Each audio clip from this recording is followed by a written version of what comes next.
அம்மன் அலங்காரம் தினம் தினம் காண வரம் வேணும்.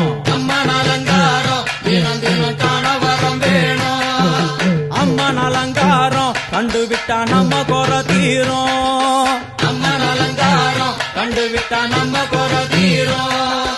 அம்மனுக்கு விரதம் ஆதி முதல் இன்று வரை வழக்கம். அம்மனுக்கு விரதம் ஆதி முதல் இன்று வரை வழக்கம். சமயபுரத்தில் நம்மை வாழ வைக்க